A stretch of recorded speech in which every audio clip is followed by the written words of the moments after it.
আপনি কি কখনো ভেবেছেন একটি ছোট জেলা আসনের ভোট কিভাবে পুরো রাজনীতির চিত্র বদলে দিতে পারে?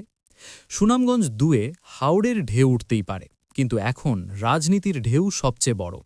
একদিকে তরুণ দেশব্যাপী পরিচিত আইনজীবী শিশির মনির, অন্যদিকে আজীবন জননন্দিত প্রথিতযশা নাসির উদ্দিন চৌধুরী। কেউ বলে রাজনৈতিক জায়গা বদলাবে যুব শক্তি, কেউ বলে অভিজ্ঞতা আর বিশ্বাসই জিতবে। এবং হ্যাঁ, আপনি হয়তো দেখেছেন ওই ভাইরাল বক্তব্য, সুনামগঞ্জ ২-এ বিএনপির যে কৌশলে হাতছাড়া হতে পারে শিশির মনিরের জন্য।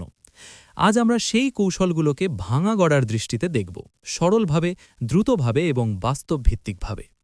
প্রথমত, জনপ্রিয়তার পরিমাপ শুধু নামে হয় না। শিশির মনিরের হাতে আছে দেশে পরিচিতি, দিনে দিনে মাঠের কাজ এবং আইনি সাহায্যের রেকর্ড। এটা ভোটারদের কাছে বিশ্বাস জেতার শক্তি।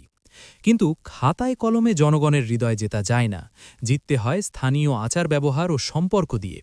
এখানেই নাসির উদ্দিনের প্রাচীন শক্তি কাজ করে। তিনি পারিবারিক সম্পর্ক, দায়িত্বশীলতা এবং সংকটকালে উপস্থিতি দিয়ে ভর করে রেখেছেন শত শত বাড়ির আস্থা। দ্বিতীয়ত, দলগত শূন্যস্থান ও সমন্বয়। বিএনপির ঐক্য আর জামায়াত বাড়তি সমর্থন এখানে লাইনকে বাঁধতে পারে বা ভাঙতেও পারে।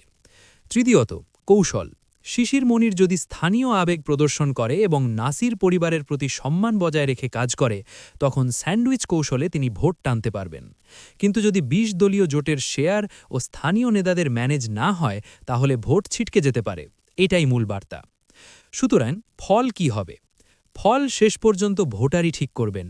তাদের দিনরাতের সংগ্রাম, পরিবারের কি দরকার আর কার প্রতি আস্থা, সবই নির্ধারণ করবে। আপনার মতামত কমেন্টে লিখুন, আপনি কাকে দেখতে চান বিজয়ী হিসাবে।